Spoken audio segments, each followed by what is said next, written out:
और ये खबर भरतपुर से मिल रही है, जहां पर पुलिस पर ग्रामीणों से मारपीट का आरोप लगा है। गांव में तोड़फोड़ की गई और दहशत में नगला कुंदन गांव के लोग इस समय हैं। तलाशी लेने पहुंची थी पुलिस ने 7 ट्रैक्टर जब्त किए हैं। घर का सारा सामान बिखरा हुआ है, खिड़कियों के कांच टूटे हुए हैं, कई लोग घायल हैं। ऐसा लग रहा है कि मानो कोई तूफान गुजरा है। यहां से ये तस्वीरें भरतपुर के नगला कुंदन गांव की हैं। यहां के लोगों का कहना है कि ट्रैक्टर चोरी की सूचना पर पुलिस तलाशी लेने आई थी और उसी तलाशी के दौरान उन्होंने गांव में उत्पात मचाया। घर के अंदर ट्रैक्टर की तलाशी पर विरोध करने से नाराज पुलिस वालों ने लाठीचार्ज कर दिया, जिसकी वजह से कई लोग घायल हुए, जिसमें कई महिलाएं भी शामिल हैं। तलाशी अभियान के दौरान पुलिस यहां से 7 ट्रैक्टर जब्त कर अपने साथ ले गई है।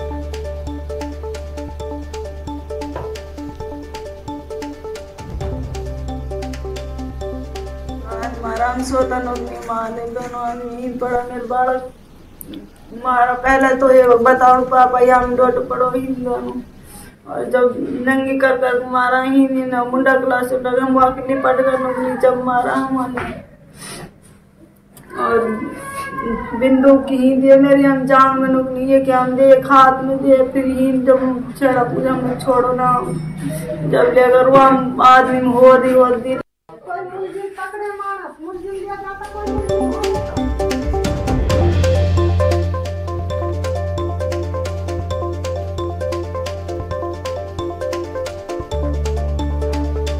तो ये भरतपुर के नगला कुंदन गांव की घटना है। पुलिस ट्रैक्टर चोरी की तलाशी के लिए यहां पर पहुंची थी। पुलिस ने यहां पर 7 ट्रैक्टर भी बरामद किए हैं, लेकिन पुलिस का जो रवैया है वो यहां पर जो है वो गांव वालों ने लगातार उसकी शिकायत की। कहा कि घरों के अंदर तोड़फोड़ की गई, घर का सामान बिखेरा गया, जबकि अंदाजा लगाया जा सकता है कि ट्रैक्टर किसी कमरे के अंदर नहीं खड़ा हो सकता। ट्रैक्टर जाहिर सी बात है कि बाहर जो है वो नजर आएगा, लेकिन गांव के लोगों ने पुलिस के ऊपर ये आरोप लगाया है।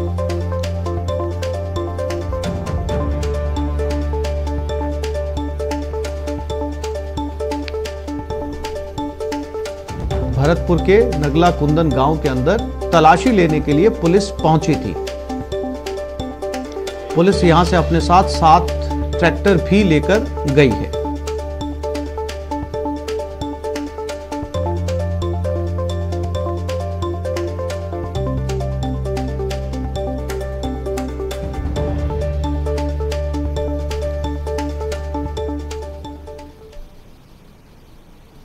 पंचायती राज चुनाव का तीसरा चरण कल होगा। तीसरे चरण के लिए मतदान 20,000 ईवीएम का इस्तेमाल किया जाएगा। 40,000 कर्मचारी मतदान करवाएंगे। पोलिंग पार्टियां रवाना हो रही हैं। 7,964 मतदान केंद्र बनाए गए हैं। 57,09,120 मतदाता अपने मताधिकार का इस्तेमाल करेंगे।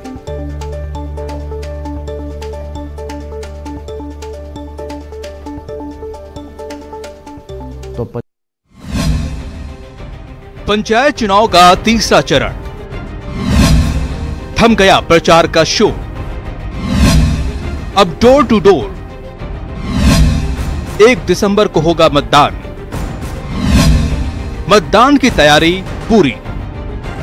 जी हां, 21 जिले में जिला परिषद और पंचायत समिति के लिए चुनाव प्रचार का शोर थम गया है। अब प्रत्याशी और उनके समर्थक गाइडलाइन का पालन करते हुए सिर्फ घर घर जाकर जनसंपर्क कर सकेंगे। तो वहीं राज्य निर्वाचन आयोग ने 1 दिसंबर को 52 पंचायत समितियों के 1016 सदस्यों और उनसे संबंधित जिला परिषद सदस्यों के लिए मतदान की तैयारी कर ली है। 1 दिसंबर को तीसरे चरण का मतदान 20,000 ईवीएम का इस्तेमाल किया जाएगा। 40,000 से ज्यादा कर्मचारी मतदान संपन्न करवाएंगे। 7,964 मतदान केंद्र बनाए गए हैं। 57,09,120 मतदाता अपने मताधिकार का इस्तेमाल कर सकेंगे। पंचायत चुनाव के तीसरे चरण के मतदान में कोरोना गाइडलाइंस का पालन कराना निर्वाचन आयोग के लिए बड़ी चुनौती है, लेकिन जिस तरह पिछले 2 चरण के मतदान में आयोग ने सख्ती दिखाई है, उससे पूरी उम्मीद है कि तीसरे चरण में भी गाइडलाइंस का पालन करते हुए मतदाता अधिक संख्या में अपने मताधिकार का इस्तेमाल करेंगे। न्यूज़ 18 राजस्थान के लिए जयपुर से प्रेम मीणा की रिपोर्ट।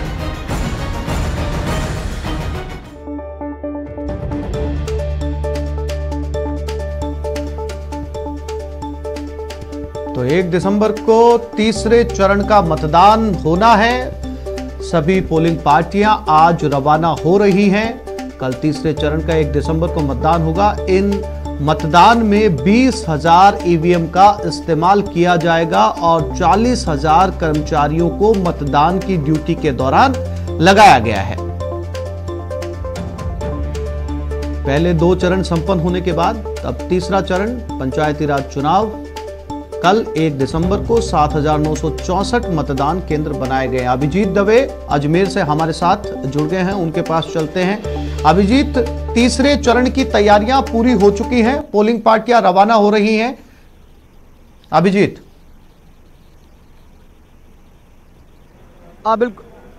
बिल्कुल आसिफ, तीसरे चरण के लिए तमाम जो तैयारियां हैं निर्वाचन विभाग की ओर से वो पूरी कर ली गई हैं। राजकीय पॉलिटेक्निक कॉलेज में जो अंतिम प्रशिक्षण था मतदान दलों का वो यहाँ पर किया जा रहा है। आप देख सकते हैं तस्वीरों में जो भी निर्वाचन से जुड़ी सामग्री है, ईवीएम मशीनें हैं, दूसरे दस्तावेज हैं, वो पोलिंग पार्टीज को दे दिए गए हैं। तीसरे चरण में मसूदा और जवाजा की कुल 38 पंचायत समिति सदस्यों के लिए मतदान होगा। इसके अलावा जो जिला परिषद के 8 सदस्य हैं उनके लिए भी मतदान किया जाएगा। करीब 3 लाख मतदाता जो है इस तीसरे चरण में अधिकृत किए गए हैं और 416 पोलिंग पार्टीज का यहाँ पर गठन किया गया है और आज उनको फाइनल जो ट्रेनिंग सेशन था वो कंप्लीट करके अब उन्हें गंतव्य स्थलों की ओर रवाना कर दिया गया है। देखिए, सबसे खास बात जो इस पंचायत चुनावों में इस बार है कि कोरोना के चलते हुए लगातार मरुधरा में कोरोना के केसेस बढ़ रहे हैं। इस लिहाज से कोविड के प्रोटोकॉल की सख्ती से पालना के निर्देश यहाँ पर जो इनको फाइनल सेशन दिया गया है ट्रेनिंग का पोलिंग पार्टीज को, उन्होंने साफ कहा गया है कि मतदान केंद्रों पर कोरोना के हेल्थ प्रोटोकॉल का सख्ती से पालन किया जा सके, नो मास्क नो एंट्री की सख्ती से पालना हो। इसके अलावा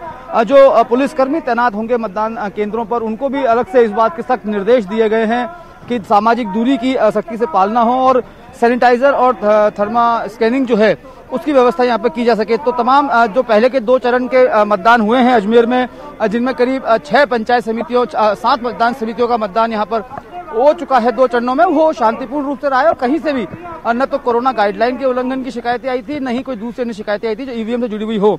तो अब तीसरे चरण के लिए भी निर्वाचन विभाग पूरी तरह से मुस्तैद है और जो तमाम 416 पोलिंग पार्टीज यहाँ पर बनाई गई है वो अब यहाँ से रवाना हो रही हैं अपने गंतव्य स्थलों के लिए और कल सुबह 7:30 बजे से तीसरे चरण का मतदान जो है वो यहाँ पर शुरू होगा। आसिफ। हाँ बिल्कुल अभिजीत, जैसा कि हम तस्वीरों में देख पा रहे हैं सोशल डिस्टेंसिंग का भी बहुत ज्यादा ख्याल रखा गया और टेंट भी जो है वो बहुत बड़ा लगाया गया ताकि सारे जो प्रशिक्षण लेने वाले हैं वो आसानी से यहाँ पर दूरी की पालना करते हुए बैठ सके।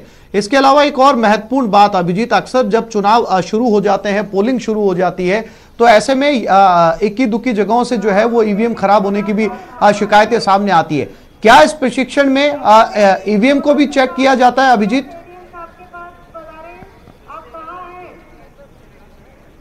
देखिए आसिफ, आपने बिल्कुल सही बात कही कि अमूमन मतदान प्रक्रिया शुरू होने के शुरुआती दौर में ईवीएम की कुछ तकनीकी खामियों की शिकायतें लगातार आती रही हैं, लेकिन अजमेर में जो 2 चरणों के मतदान हुए हैं उसमें पूरे दौर में कहीं पर से भी मतदान के दौरान ईवीएम की शिकायत का एक भी जो वाकया है, एक भी घटना जो है वो निकल के सामने नहीं आई है। इसके पीछे 2 बड़ी बुनियादी वजह रही है कि 2004 की ईवीएम मशीनें हैं जो इलेक्शन कमीशन ऑफ इंडिया से ली गई हैं, तो इसकी जो ट्रेनिंग सेशन था इससे पहले का जो पोलिंग पार्टीज को दिया गया था, खासतौर से ईवीएम को ऑपरेट करने के लेकर जो उसका ऑपरेटिंग सिस्टम था उसकी बहुत बारीकी से जो है ट्रेनिंग यहाँ पर दी गई थी और जो आज जब इनका फाइनल सेशन यहाँ पर हो रहा है तो उसको वापस से रिवीजन उसका किया गया है, किस तरह से ईवीएम मशीन को जो है पोलिंग पार्टीज मॉक पोल से पहले जब वो खोलती हैं किस तरह से उन्हें खोलना है और किस तरह से उसको अटैच करना है दूसरे गैजेट्स के साथ, इसकी जो है माइन्यूटली मॉनिटरिंग और ट्रेनिंग जो है वो यहाँ जो पोलिंग पार्टीज को दी गई और यही कारण है कि शुरू के 2 फेजेज में अजमेर जिले में कहीं से भी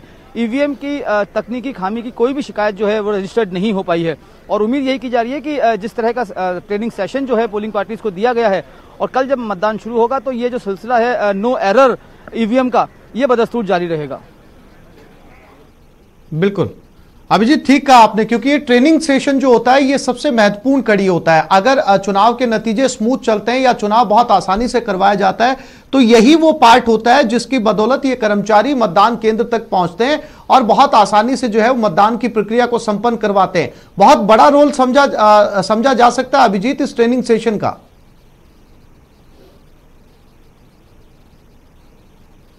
देखिए बिल्कुल जाहिर तौर सी बात है क्योंकि देखिए चुनावों में जो पोलिंग पार्टीज के कर्मचारी होते हैं वो इसमें अभ्यस्त नहीं होते हैं, वो अलग अलग विभागों से अलग अलग पोर्टफोलियोज के प्रोफाइल के कर्मचारी होते हैं और जो ईवीएम का ऑपरेटिंग सिस्टम है वो इतना आसान भी नहीं कहा जा सकता है। तो ऐसे में जो ट्रेनिंग सेशन है वो काफी महत्वपूर्ण हो जाता है और जो अलग अलग फेजेस की ट्रेनिंग चलती है, कोई भी इलेक्शन कंडक्ट होने से 1 महीना पहले से उसकी तैयारी निर्वाचन विभाग की ओर से शुरू कर दी जाती है और जो तैयारी होती है उसका सबसे अहम पार्ट जो होता है वो ट्रेनिंग सेशन होता है, जिसमें आपको तमाम चीज़ों को समझाया जाता है, बारीकी से उसको इम्प्लीमेंट करने की आपको नसीहत दी जाती है।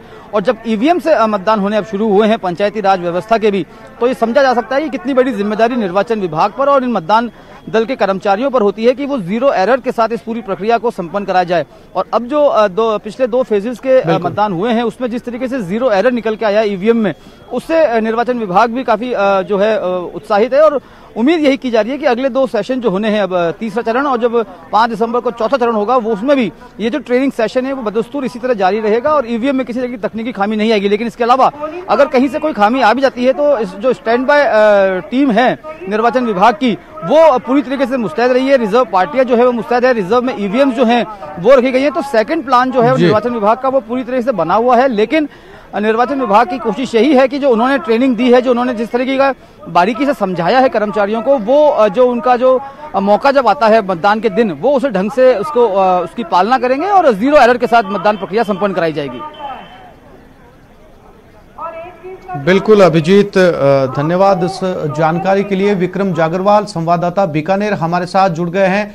विक्रम, अजमेर में तैयारियां मुकम्मल कर ली गई है 1 दिसंबर के लिए। बीकानेर की क्या स्थिति कही जा सकती है विक्रम इस समय?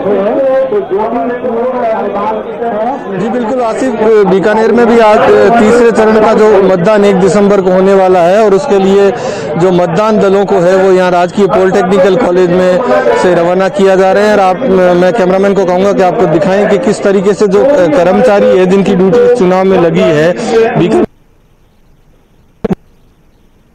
और एक समिति है, वहाँ के 2 पंचायत समितियों में जिला समिति के सदस्यों का जो है वो चुनाव 1 तारीख को होने जा रहा है। तो उसके लिए जो सभी तैयारियां यहाँ पूरी की गई है और आप देख पा रहे हैं कि किस तरीके से जो कर्मचारी हैं वो यहाँ बैठे हैं और उन्हें सभी आवश्यक सामान जो मतदान के लिए आवश्यक है वो जिला प्रशासन की तरफ से दे दिए गए हैं। और जो उप जिला निर्वाचन अधिकारी है एडीएम जो अपने AH गौरी साहब, वो भी यहाँ पूरी मॉनिटरिंग कर रहे हैं और निर्वाचन अधिकारी नमित मेहता जो है उनकी देखरेख में 2 चरणों के चुनाव जो है वो पूरी तरीके से शांतिपूर्वक तरीके से संपन्न करवा दिए गए हैं। और जो तीसरे चरण का चुनाव है उसको लेकर भी जिला प्रशासन ने विशेष तैयारियां की है। एक बात और मैं आपको कहना चाहूंगा कि इस चुनाव में क्योंकि कोरोना का जो संक्रमण है उसका है तो उसको देखते हुए जिला प्रशासन विक्रम, आपकी आवाज के साथ बैकग्राउंड का एम्बियंस बहुत ज्यादा है, फिर से कोशिश करेंगे आपसे बात करने की। कपिल श्रीमाली उदयपुर से हमारे साथ जुड़े हुए, उनके पास चलते हैं। कपिल, बीकानेर और अजमेर में तैयारियां पूरी हो चुकी हैं 1 दिसंबर के मतदान के लिए, उदयपुर की तस्वीरें क्या कहती हैं?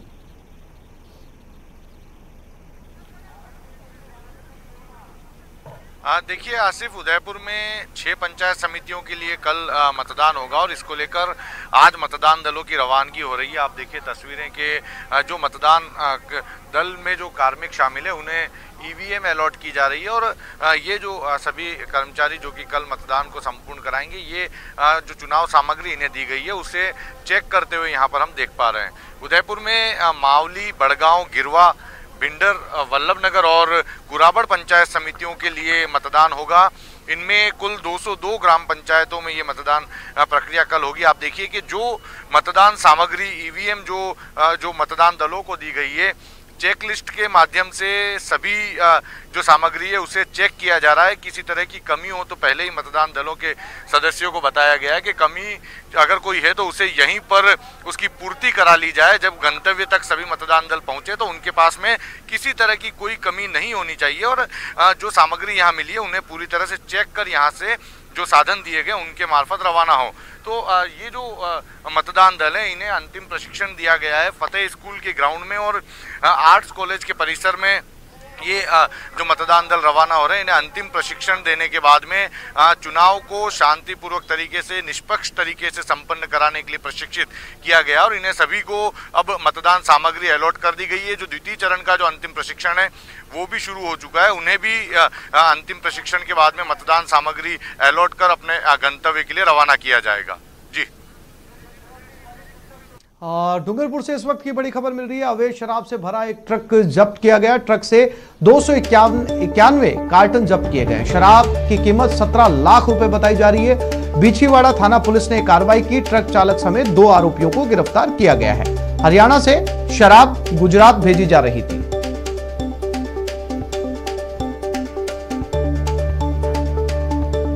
तो डूंगरपुर से 17 लाख रुपए की अवैध शराब बरामद की गई है। बिछीवाड़ा थाना पुलिस ने यह कार्रवाई की है। ट्रक चालक समेत 2 आरोपियों को गिरफ्तार किया गया है।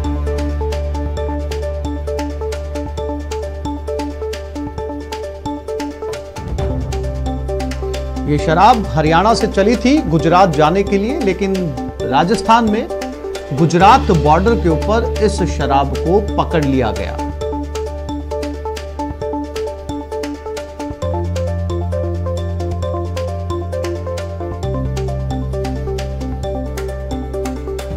ट्रक के अंदर 291 कार्टन मिले हैं और शराब की बाजार में कीमत 17 लाख रुपए बताई जा रही है।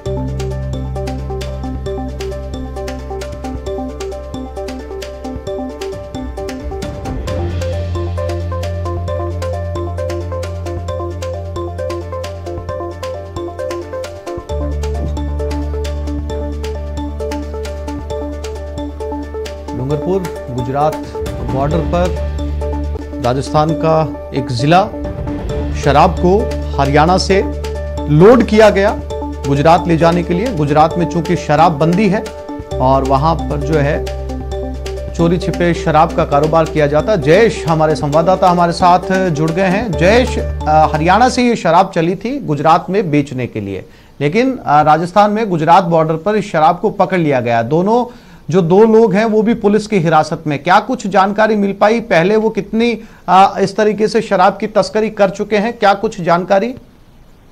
जी मैं बताना चाहूंगा, जो डूंगरपुर का जो रतनपुर बॉर्डर है गुजरात से लगता हुआ, यहाँ पर आए दिन इस तरह की कार्रवाइयां होती रहती हैं। हरियाणा और पंजाब से शराब के ट्रक भर के पूरा राजस्थान और 2 स्टेट क्रॉस करते हुए गुजरात जाते हैं, क्योंकि गुजरात में शराबबंदी है, इसलिए अक्सर यहाँ से गाड़ियां जाती है, लेकिन रतनपुर बॉर्डर पर अक्सर पकड़ी जाती हैं। फिलहाल भी इसी प्रकार की कार्रवाई हुई है, जिसमें पुलिस ने ट्रक से 17 लाख रुपए कीमत के 291 कार्टन अवैध शराब जब्त की है, जो कपड़ों की कतरन की आड़ में भरकर ट्रक में भरकर ले जाई जा रही थी। पुलिस ने मामले में 2 आरोपियों को गिरफ्तार किया है, जो जिन्होंने बताया कि ये शराब जो है वो हरियाणा से भरकर गुजरात ले जा रहे थे। फिलहाल पुलिस आरोपियों से पूछताछ कर रही है कि वो पहले कितनी बार यहाँ से गुजरे हैं, साथ ही कहाँ से शराब भरी गई थी और कहाँ ये पहुंचाई जानी थी। जी जानकारी के लिए आपका धन्यवाद।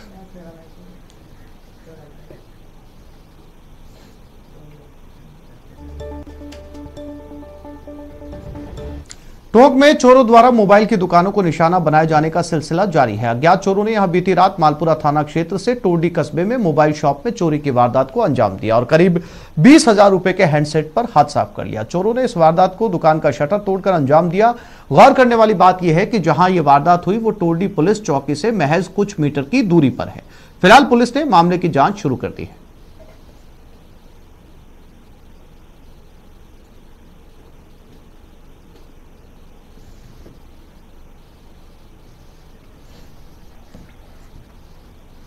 जिन प्रतिनिधियों से जयपुर की जनता मदद की आस लगाए बैठी है, उनके पास जनता से मिलने और उनकी समस्याएं सुनने की जगह ही नहीं है। देखते हैं इस रिपोर्ट में। ग्रेटर निगम में मुश्किल बड़ी, 250 पार्षद, आधे से कम वार्ड ऑफिस। पार्षद कैसे करें जनता का काम? वार्ड ऑफिस का कब होगा निर्माण? कद बढ़ने से समस्याएं भी बढ़ती हैं। यकीन नहीं तो जयपुर को देख लीजिए, जहां एक से बढ़कर 2 नगर निगम बन चुके हैं, लेकिन जनता की छोड़िए पार्षदों के पास बैठने के लिए वार्ड कार्यालय तक नहीं। यहाँ पे अभी कार्यालय की कोई सुविधा नहीं है और हमने बात भी की थी तो उन्होंने कहा आप जगह चिन्हित करके बताइए तो हम वहाँ पे आपको प्रोवाइड कराएंगे। 2 नगर निगम बनाने के फेर में वार्ड्स की संख्या 91 से बढ़कर 250 हुई तो अब वार्ड कार्यालयों का भी टोटा हो गया। ऐसे में जिन पार्षदों के पास वार्ड कार्यालय नहीं वो निगम प्रशासन से जल्द वार्ड कार्यालय बनाने की मांग कर रहे हैं। आम जनता के आशीर्वाद से जीत कर रहे हैं, इसलिए जनता के काम के लिए एक पार्षद कार्यालय की जरूरत है। ऐसे में हमें जल्द से जल्द कार्यालय बने, इसकी हम महापौर साहब से मांग रखते हैं। पार्षदों की अपील पर ग्रेटर की मेयर सौम्या गुर्जर का कहना है कि पार्षद कार्यालय निर्माण के सर्वे के लिए उपायुक्तों को निर्देश दे दिए गए हैं। पार्षद कार्यालय का अभी जैसे 150 वार्ड में हमने सर्वे के लिए भेज दिया है वहाँ संबंधित डीसी को कि आप पता करो कि किस वार्ड में कार्यालय है किसमें नहीं है।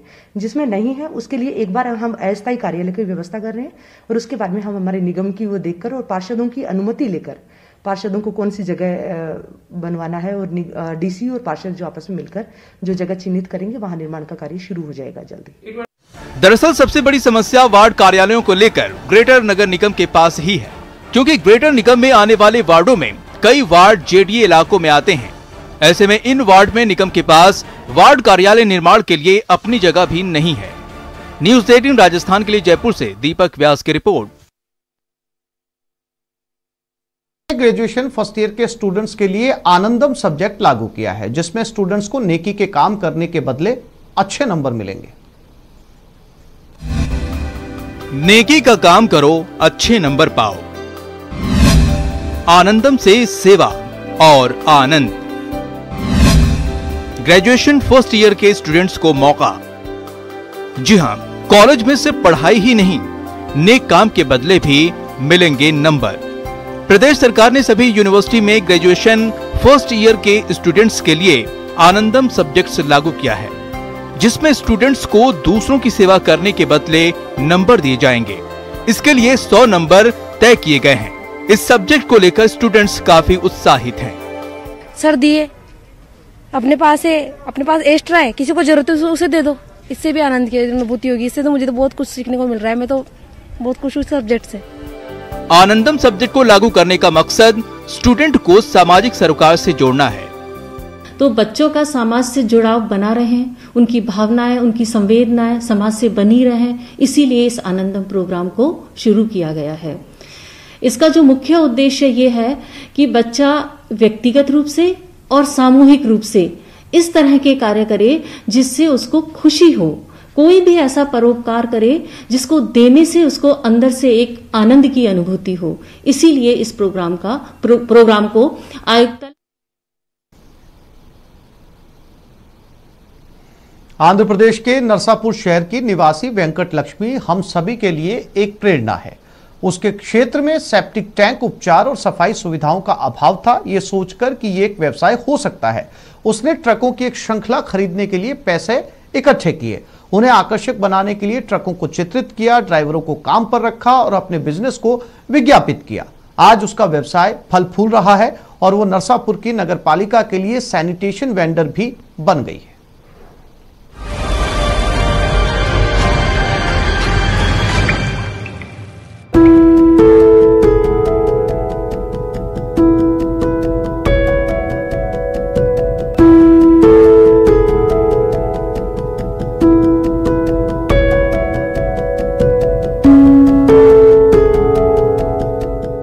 హలో మత్స్యప్తి ట్యాంక్ అండి. ఏ ఊరండి సార్? అలా నర్సాపూర్లో 25 సంవత్సరాల నుంచి వ్యాపారం చేస్తున్నానండి. నర్సాపూర్లో మా బండి ఉందండి, సెప్టిక్ ట్యాంక్. అలా ట్యాంక్ నిండిపోతే ఫోన్ చేస్తా. మీది ఏ ఊరండి? సిమెంట్ ట్యాంకా వరల ట్యాంకా అని చెబుతాం. మేము ఫోన్ ద్వారాగా బండి పంపిస్తాం. మేము చేసే వ్యాపారం అని. సెప్టిక్ ట్యాంక్ లేకపోతే మాన్యువల్ తీయించుకుని చాలా ఇబ్బంది, చాలా చిరాకుగా ఉండి మొత్తం అలా రోడ్డు పక్కన పోసేసి చాలా న్యూసెన్స్గా ఉండేది. సెప్టిక్ ట్యాంక్ వచ్చిన బాగా శుభ్రంగా బాగా చేస్తున్నారు కాబట్టి ప్రజలందరూ కూడా దీని మీద డిపెండ్ అవుతున్నారు. ఎక్కువగా చంద్రబాబు చేయకుండా కంట్రోల్ చేసుకుని బాగా సర్వీస్ చేస్తుంది. దాని నుండి ఎక్కువ ప్రిఫరెన్స్ ఇవ్వడం జరుగుతుంది. జీవో 134 ప్రకారం మన మున్సిపల్ ఏరియాలో కొంతమందికి ఎంపావర్మెంట్ ఇవ్వడం జరిగింది. అందులో వెంకటలక్ష్మి గారు కూడా ఒకళ్ళు. GO 134 coming in play, the desludging quantity will increase, the periodicity of desludging increases, and she is very well aware of it, and she wants to buy new trucks. Government of Andhra Pradesh is seriously looking at supporting such enterprises through National Urban Livelihood Mission.